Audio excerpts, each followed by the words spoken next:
It all began on January 5th when the Seattle frozen food warehouse owned by Pang's parents went up in flames. 4 firefighters died fighting to save the building. On this day, let's go. Let's strike a light. Gonna blow dynamite. Don't care if it takes all night. We're gonna set this town alight. We got the fever, we're burning for Martin Pang. The fever, we're burning for Martin Pang.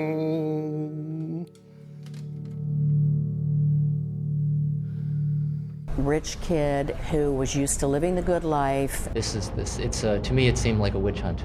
Martin Pang, I've got something to say.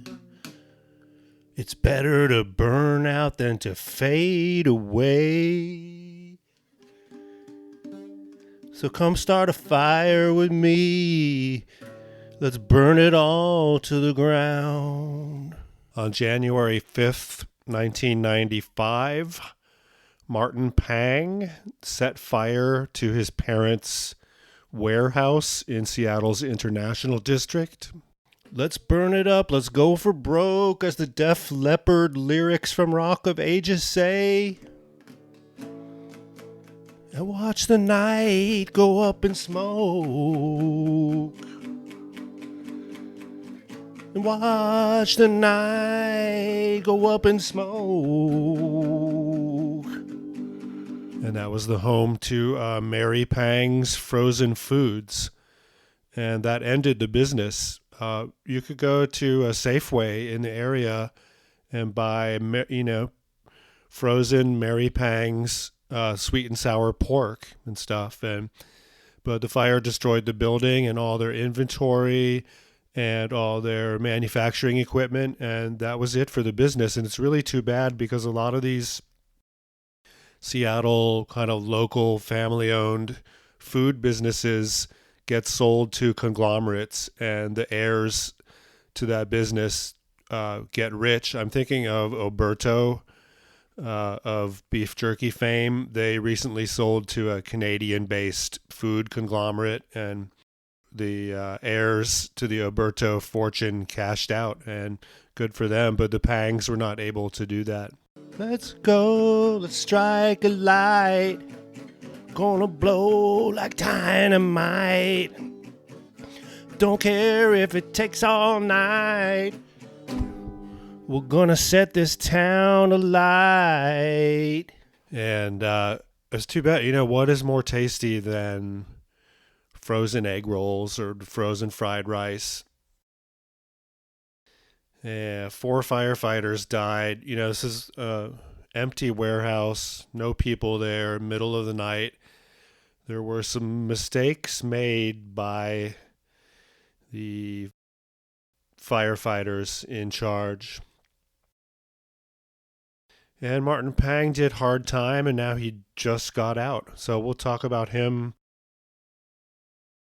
And yeah, he's an asshole, a spoiled Seattle rich kid. He his parents bought him a car when he was young, hot rod something of some kind, Corvette or whatever, and he immediately totaled it. And then the next day they got him another car. So it's that kind of person. He was adopted. That might explain. And and in Chinese culture, that first son means everything, right? And so they would do anything for him. And some kids are spoiled and they come out of it okay as decent human beings. And yeah, Martin Pang set his own family's warehouse on fire thinking there'd be insurance money for him. He already leads a life of luxury. He's already got kids and been married and divorced, and he's a loser. And I'm pretty sure he lives on Mercer Island right now, which is dangerously close to the Doomed Planet podcast world headquarters. And this is episode 47 of that podcast, The Ballad of Martin Pang. Martin Pang's better to burn out than to fade away. Martin Pang, that didn't really turn out. This cribbed from the invaluable resource that is historylink.org. If you're a Seattle history buff, we'll just go through the case real quick, and then we'll look at some interesting angles that your normal corporate media might not talk about. And when I heard about the 4 deaths of the firemen, I cried. Mary Pang, born in 1922, she passed away about 10 years ago, 2009. Very prominent in the Seattle Chinese American community. So again, Martin Pang has everything. He's been adopted by this fabulous family. They own their own fucking egg roll factory. That is so cool. Mary Pang's sister is none other than Ruby Chow. She died a year before Mary in 2008. And actually, Ruby and Mary were partners in this frozen egg roll business. Then they had a falling out, and Ruby, the powerful person in the Chinese American community and the international district, became a King County Council member. And of course, Bruce Lee worked briefly at one of her restaurants. So just so fabulous to grow up in this milieu in Seattle. And God, I'm from a town in the middle of nowhere. It's sort of hillbilly. It was not as interesting. Martin Pang, you squandered that. So Martin Pang did poorly at school. He's going to Mercer Island High School, again, one of the wealthiest zip codes in the United States. And he is this playboy. He's married 4 times and has 2 daughters. He has an unlimited expense account from his parents. He had sports cars. He struggled as an actor. A friend of mine claims that Martin Pang has a bit part but a speaking role in Without Warning, Terror in the Towers. It's a made-for-TV movie from 1993, the cover of which shows some firemen with flames in the background. But I can't verify that. But yeah, he's a struggling actor. That's what, I'm this good-looking dude. I'm going to be the next Bruce Lee, except without any of the talent. Yeah. It's like a very surrealistic existence. I'm not quite sure if it's real from day to day, and then you shake the bars. He's been living in a concrete cell in the federal jail in Rio de Janeiro for 8 weeks. But 39-year-old Martin Pang isn't fighting to leave. He's fighting to stay rather than be returned to Seattle to face charges of arson and felony murder. And speaking of the martial arts, apparently Martin Pang beat on some of his female partners using martial arts techniques. So quite a guy. A great story came out in the Seattle Times by Eric Nalder and Duff Wilson, which we'll get to. They found he was a poseur with a violent streak, fancied himself as a secret agent with night vision goggles, wall climbing suction cups, and a telephone scrambler to go with his skill at fast talking, fast driving, and martial arts. You'd think he would have been more crafty with this arson if he was that sophisticated, like this James Bond guy. But again, quote, poseur, tall, handsome, and articulate. Pang made friends easily. I mean, he's got it all. Why does he have to burn the fucking place, this parents' warehouse down, you idiot? In a flash, according to this Seattle Times article, Pang could turn brutal. He broke one ex-wife's back with a kung fu kick, shattered the jaw of another. It's severe, unbelievable. Now, Duff Wilson, kind of a legendary reporter, he went on to bigger and better things than the Seattle Times. Then he got in trouble. He's writing about the Duke rape case. Remember, some of the media got that wrong, and I think he was banished from the private sector, and now he's to academia. Now he's teaches journalism at the Columbia School of Journalism. And, I guess if you've got nothing better to do, journalism school, if you want journalism school, go work for a newspaper or a TV station. That's what I say. It's really, what is journalism school other than like networking with other privileged people so that you can form your future being networked with other privileged people? Like, oh, you're just going to do that on Zoom now this year? Just please, are they going to charge you full tuition at the Columbia School of Journalism for this online bullshit? I mean, teach yourself online and it'll be free. So Mary Pang's, and again, historylink.org, Mary Pang's food product sales declined in the 90s. This is by Becky Chan, actually updated recently, June of this year, this article. So Pang commits arson. That is a very heinous crime. And again, the firefighters fucked up, but there's a basement that's viewable only from one side. So they couldn't see the basement windows of this warehouse, which is built on a slope.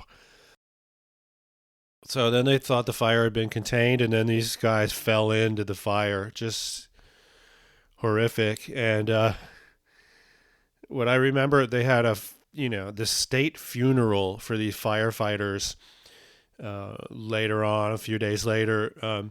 Every law enforcement person on the West Coast was there. But that night I was with my friends Chev and Grillings, and we're supposed to go score pot in the University District.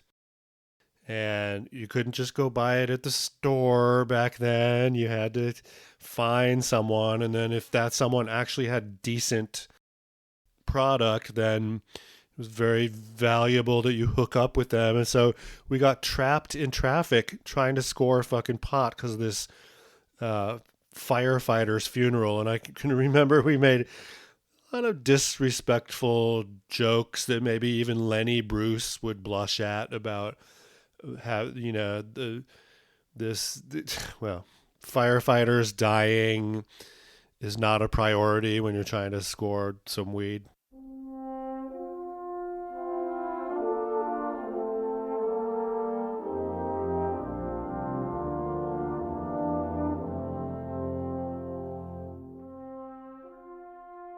I don't really want to talk about the firefighter victims.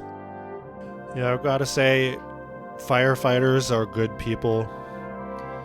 Early in this podcast, we interviewed a 14-year-old Marxist. This is before the pandemic and the George Floyd murder. And he was saying all cops are bad. I don't know if I had even heard that before. ACAB. And I was like, well, not so fast there, youngster. There are some good apples. And, well, now we know that's not true. By the way, I'm recording this on August 26th, 2020. And last night, a white supremacist boogaloo, we're not sure who, poser, murdered 2 protesters in Kenosha, Wisconsin. I lived in Kenosha briefly. It's funny, we didn't want this podcast to be about a pandemic or about protests against police violence and police murder, but it just turned out that way this year. And may I remind our fans, after 52 episodes of this, that's going to be it. And we're going to move on to do our all obituary podcast. So we're almost there. Anyway, back to piece of shit arsonist who caused needless death and spoiled Seattle rich kid, Martin Pang. Your fire department needs aggressive young men to join the team. So it's basically been released to the media that Martin Pang is a suspect. The authorities don't pick him up right away, and that enables him to go to Southern California, Mexico, and then Brazil. So some of this secret agent James Bond shit does pay off for him.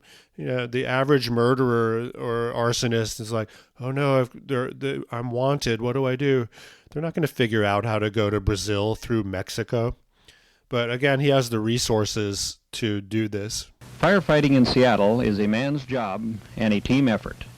Action can hit at any time, and you must be ready, in top physical, mental, and personal shape. But yeah, you make one mistake and you pay for it the rest of your life. Martin Pang made a lot of mistakes, beating on women and just being a dick. But the main one is, I think I'll set this warehouse on fire. You know, what the fuck was he thinking? What a dumbass. Pang was not extradited because in Brazil they don't consider arson deaths to be murder, so they didn't want him charged with murder. Martin Pang spends a lot of time in Brazil. He's finally extradited and he goes on trial. One of his lawyers is John Henry Browne. And yeah, maybe one of the reasons I no longer want to continue a project that is a Seattle crime podcast is so I don't have to talk about this fucking guy. But he's basically like a cokehead criminal lawyer, you know, larger than life, 6'5", wearing cowboy boots into the courtroom, and privileged white guy who has it all but was a former hippie. And he's gotten himself involved in so many of these high profile Seattle criminal cases. The Barefoot Bandit, Colin Harris Moore, Ted Bundy. Oh, I thought I was never going to mention his name on this podcast. Ted Bundy. Browne is the one that flew to Brazil and argued before the Brazilian Supreme Court that Pang could not be extradited if he was going to be charged with murder. So that was a victory. He went on to try and represent Daryl Cloud. We're going to talk about him in our very next episode, Hot for Student.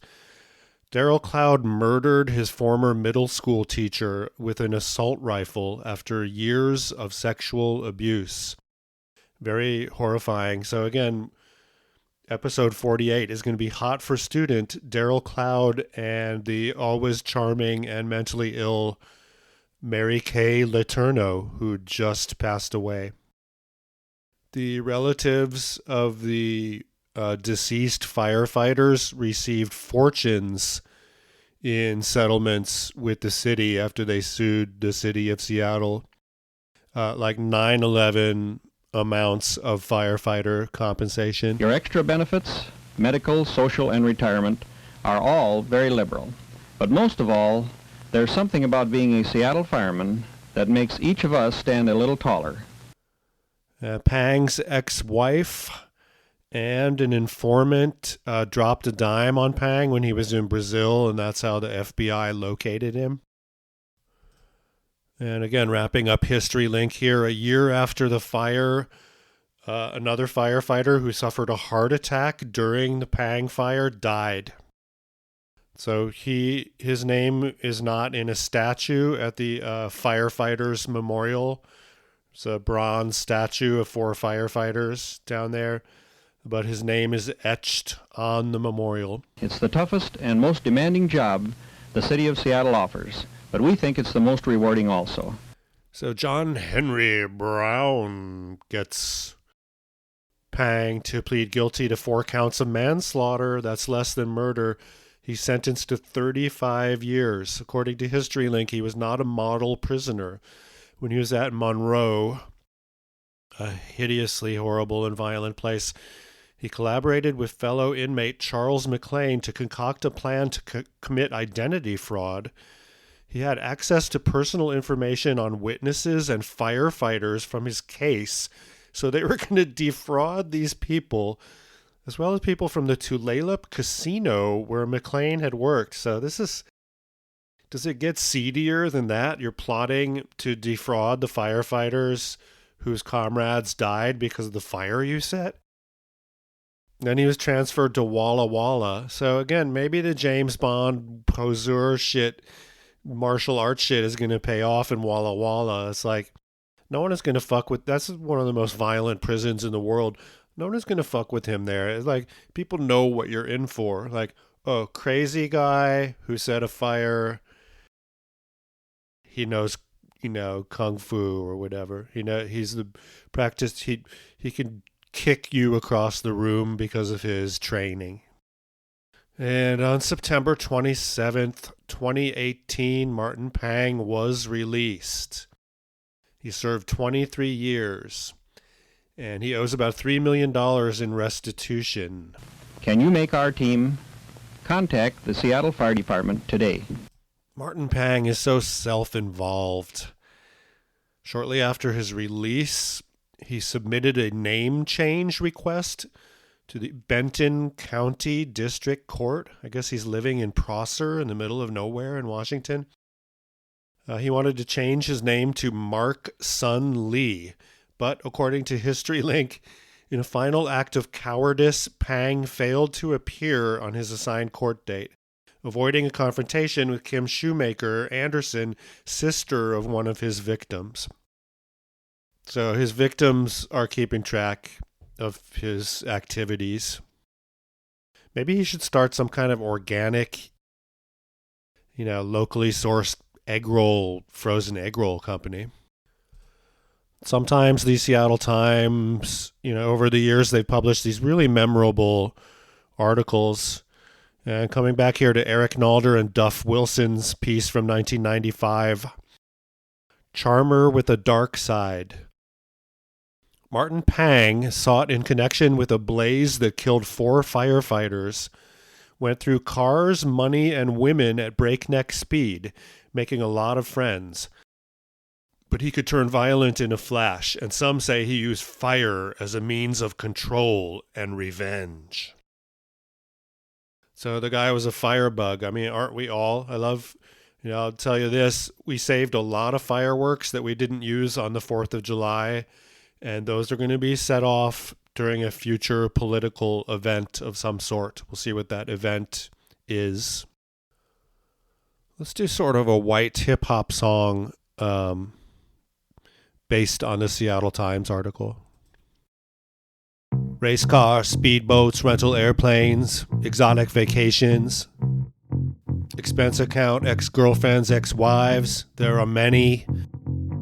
Panka turned brutal, he broke his ex-wife's back. Kung fu kick, shattered jaw of another, severely beat the face of fiancé and a mother. Control and revenge, threatened burning down. Some people nicknamed him this, Pyro Pang, and that's how it went down. Dark side, 4 firefighters died. He discussed plans before with a friend because he's stupid. The warehouse was under surveillance because they knew he was gonna do it. They treated Martin like a king, lots of car, lots of money. He was not known for studying, but he had lots of honeys. Pang killed 2 of his girlfriend's pets and threatened to burn down her house?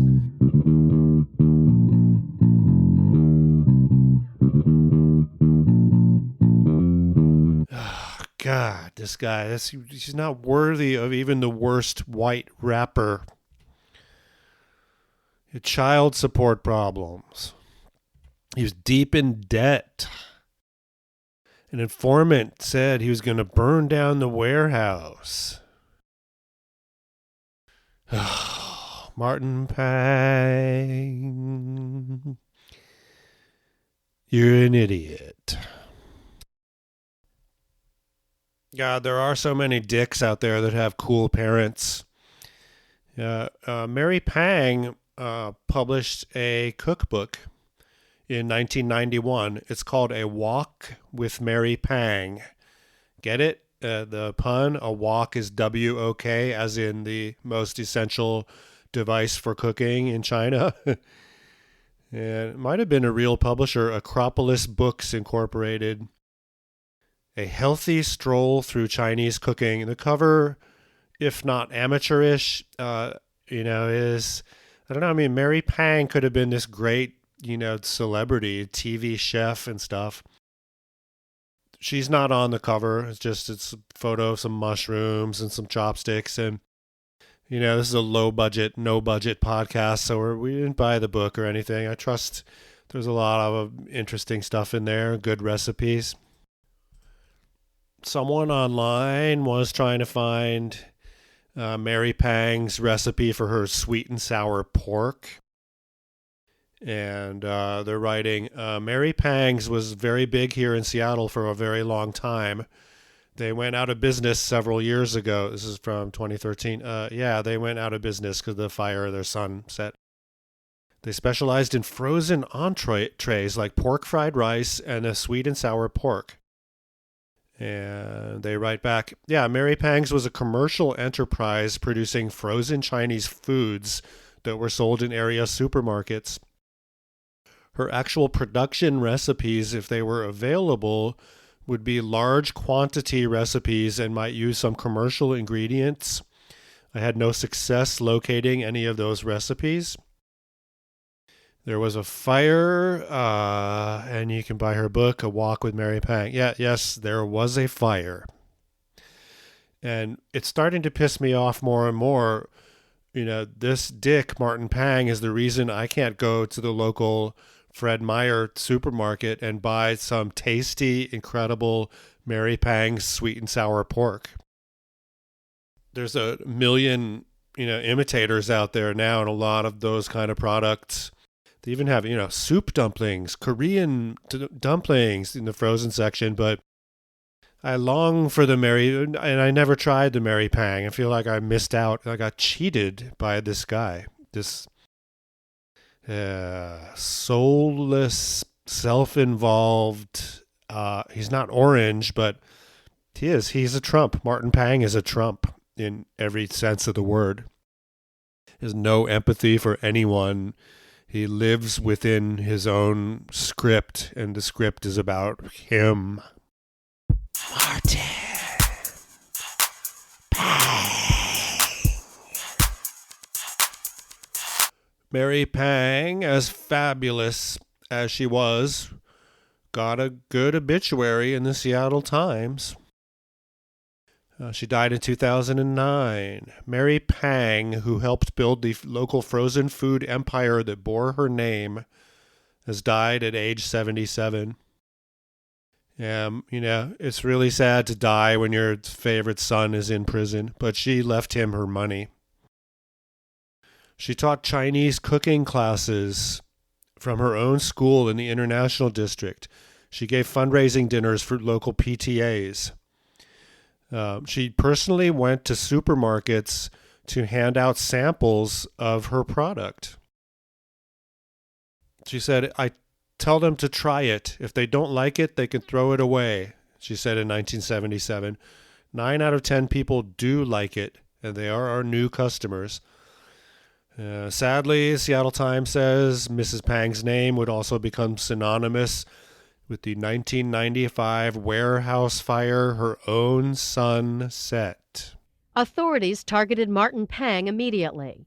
According to court documents, the month before the fire, Pang had told a friend, quote, the warehouse would burn down in the next month and it would look like transients set the fire.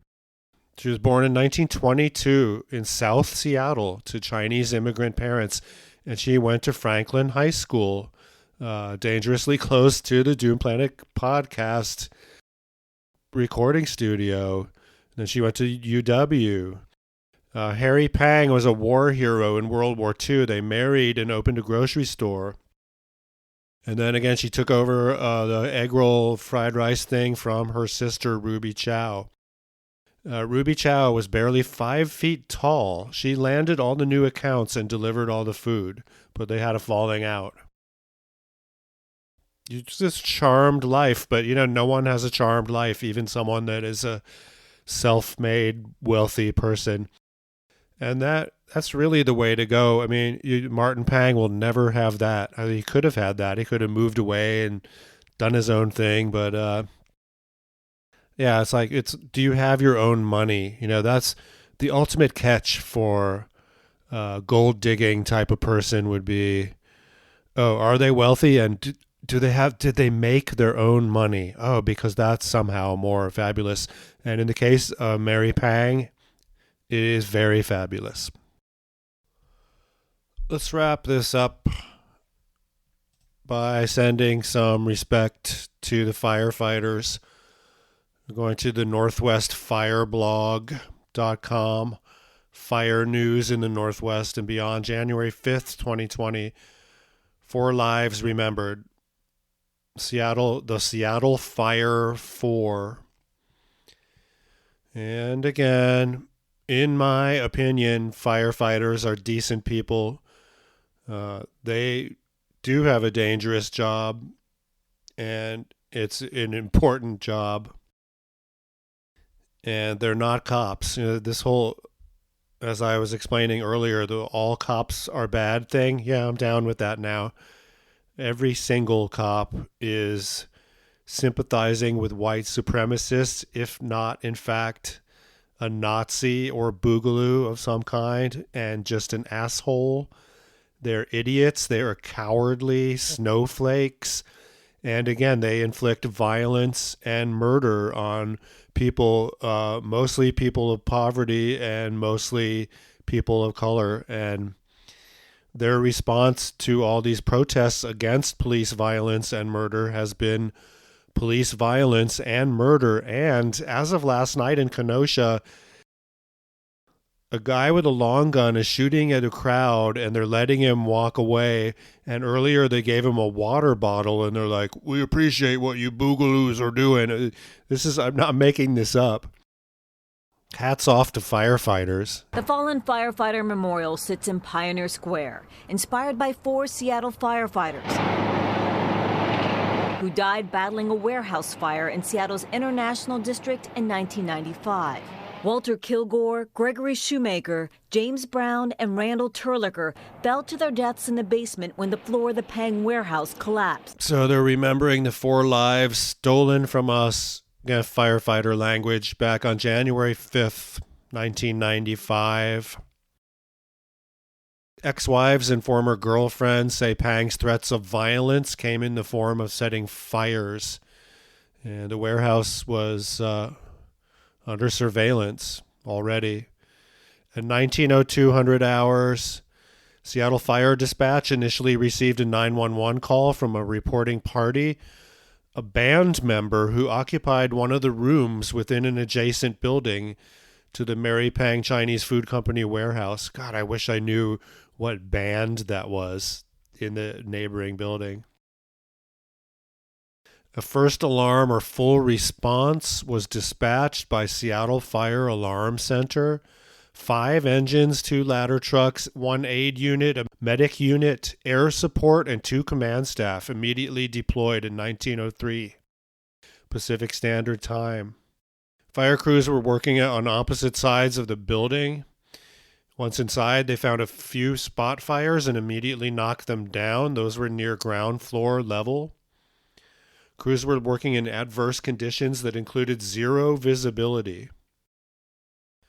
Fire in some parts of the building were cool, while crews found a small fire burning in the basement of the building. Initial reports indicate they thought there were only 2 floors and were unaware of a basement in this building. At some point, the building was said to have rumbled and flames erupted from the basement and the floor began to collapse. An unanticipated flaw in the structure caused the pony wall to fail and it dropped the ends of the floor joists, sending sections of the wood and concrete floor to the basement. Flames then began to spread across the underside of the roof, and what was on the ground floor began to catch fire in a rapid flashover sequence. 2 lieutenants and 2 firefighters disappeared into the fire. By mid-February, Pang had fled to South America. Why Brazil? Well, there's supposed to be no extradition from Brazil, and I figured that the dust would settle, the truth would come out, and then I could go back. Basically, I was running scared because I was being railroaded, still am. Oh, wait, there's more. We want to discuss another podcast. Podcast shout out. Podcast shout out. There is a Seattle crime podcast called Scene of the Crime. sceneofthecrimepodcast.com, and it's got, it's 2 middle-aged ladies talking about crime. They're a little late to the game that's already being done, and I've discussed before.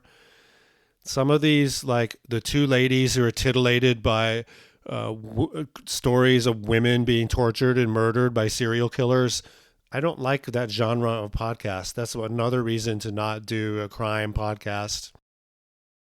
And and of course they're doing all the crime cliches of Seattle: the Barefoot Bandit, Ted Bundy, D.B. Cooper. And you have Kim Shepard is a radio reporter and whatnot. Works for KUOW now. Carolyn Osorio is a reporter, columnist, and author. Pippi Longstocking is her hero. Yeah, again, I think podcasts are more interesting when they are political, when they are, or, there's a public access TV crackpot such as myself with a broad range of interests and a far left, even dirtbag left stance. It makes anything more exciting. And these ladies are super mainstream. Kim Shepard, I'm sure she's nice. She's a producer for KUOW, according to Twitter, podcast host, avid hiker, nature lover, storyteller, community maker, road tripper, mother of 6. Wow, including 2 fur babies? I'm guessing she had 4 kids and 2 cats or something. Wolverines or weasels? Yeah, Kim is a square. There's a video of her reporting going to a pot shop. She goes to Uncle Ike's. And yes, Twitter, left-wing Twitter, we know that he is a gentrifier and stuff like that. He's not a perfect person. None of us are. He's less perfect than the most. Anyway, Kim goes to a pot shop and then buys a bag of weed, and it's like, this is a person who has never smoked pot in their life and who was probably the resident assistant at her dorm in college that like narked on people that were burning incense because she thought they might be smoking pot. So I get to go down to Uncle Ike's today, which is the second pot shop to open in Seattle. And the cool thing was, it's not just a pot shop, but they actually have Uncle Ike's glass shop, which has all the accessories. And so I went over to check that out. And one of the things I got is what they call the poke and smoke, poke and smoke, poke and smoke. Now, the other half of this crime podcast, Carolyn Osorio, now she is a piece of work. There's Cairo Radio. Are you fearful of walking in downtown Seattle? Cairo Radio, 97.3 FM's Carolyn Osorio and Nicole Jennings preview their story about being fearful of walking through downtown Seattle, which will first air on the Dory Monson Show on Wednesday, September 25th. Dory Monson, for those that don't know, is a local right-wing idiot who, because his politics are right-wing, has a platform on mainstream corporate media in these parts. And he's a deeply hateful and stupid retard. That's, let's use these outdated French terms of, let's use these outdated French mental health terminology, idiot, retard, moron. That applies to Dory Monson. And okay, so it's from the perspective of 2 women who are fearful of walking in downtown Seattle. So I get that, but again, this fear that Seattle is dying, it's so dangerous and horrible, that is right-wing fear-mongering. Then I talked to Carolyn. Yeah, and so my experience was like way less drama, but it was really impactful for me. I was walking back to my car and I felt some heavy breathing on my neck and somebody getting in my space, and I instantly screamed, and it ended up being a jogger, which is a good thing. It's not just about like being afraid, but what we can do about that fear, and if the fear is legitimate. Is crime in Seattle, it's supposed to be going down, but why are we feeling fearful? Yeah, so cooking and tripping at Camp Osorio on YouTube. God, the internet and YouTube is a gift for media producers, for independent media producers. This is Carolyn Osorio doing a food show, and just a lack of self-awareness, so that she's not embarrassed to be who she is, I guess. I'm Carolyn Osorio, journalist, mother, and cooking enthusiast. I call myself Pippi Mama because it's always an adventure cooking and tripping around our rustic lake house paradise we call Camp Osorio. Rusty, the media watchdog, interspersed with podcast shout out. Rusty, the media watchdog. Oh, we can't go one episode of this podcast without mentioning Erica C. Barnett. She's a local, well-respected local journalist. She wrote a book called Quitter about how she quit using alcohol, and we reviewed the book. We bought the book and reviewed it and tweeted about it, and she didn't like that and blocked us and stuff. But we talk about Carolyn Osorio. She was fired from Cairo Radio, and this is Erica breaking the story, because she posted a video of herself entering the RV of a homeless person. Long story short, City Councilwoman Lisa Herbold's house, there were a couple homeless people living in RVs in front of her house. And conservative radio personality Dory Monson was on this, and Carolyn was urged to go and report on it. And so the door to the RV was open, but she just enters and films in someone's private property. It's unbelievable, disrespectful too. And so she got fired from that. But again, she's going to get really wealthy with her Seattle true crime podcast. So she does not need to work for local right-wing media anymore. She's debased herself enough on that platform. So again, this is from Erica C. Barnett. The C is for Crank, her website. Cairo Radio Program Director Brian Buckaloo confirms. You know what would be the biggest dick of working in the media would be a radio program director for its right-leaning station. Confirms that Carolyn Osorio, who posted a video of herself entering and walking through a trailer that was parked in front of City Council member Lisa Herbold's house without the owner's permission, is no longer with the station. The stunt was performed at the behest of conservative Cairo radio personality Dory Monson.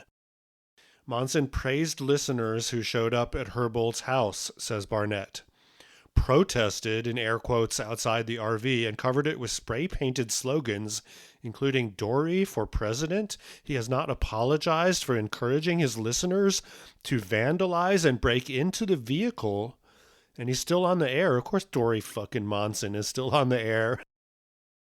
The day before the RV appeared, Monson had unsuccessful District 2 City Council candidate Ari Hoffman on his show.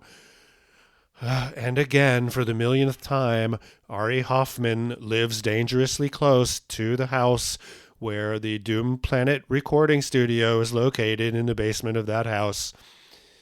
And his kids may go to the same, but he's an asshole. They discussed a stunt of parking locked, garbage-filled RVs in front of council members' homes. Again, this is hating on the homeless is the trip here. According to Barnett, the trailer, it turns out, was owned not by a protester, but by a pregnant woman and her partner who had parked it temporarily near a relative's house. Monson never apologized for the stunt.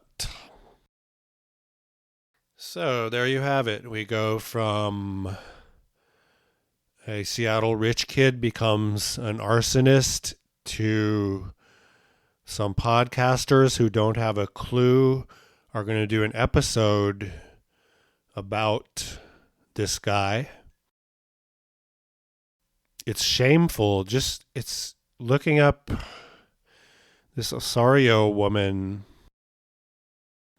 shameful. Not an arsonist, but just what am I looking for the terminology? It's just dim. A few knockers short of a full pool cue. 6 cans of kerosene out of the motorboat with 1,000 miles to go in the Atlantic. Ugh. I believe that Martin Pang is a psychopath and a narcissist. He was all about himself and gratification, considered himself a playboy, a player. The Pang warehouse fire changed Seattle department policy. Firefighters no longer go into abandoned buildings just to save the property. They also keep building floor plans on file to advise crews in the field responding to a fire. When I finally got up the courage inside to go down and see the building, it was like saying goodbye to a sibling. And I also said a prayer for the firemen and their families. Martin Pang, you burned down the whole damn thing. Why burn an egg roll factory? Egg rolls are tasty and delicious. Why torch your parents' company? It was looking mighty suspicious. They left you their money and a life of luxury. Martin Pang, you burned down the whole damn thing. Okay, that's fucking it. Martin Pang, the Ballad of Martin Pang. Doomed Planet Podcast, episode 47. You can find out more at doomedplanet.com. Goodbye. 5, 6, 7, 8. Goodbye. This is the end.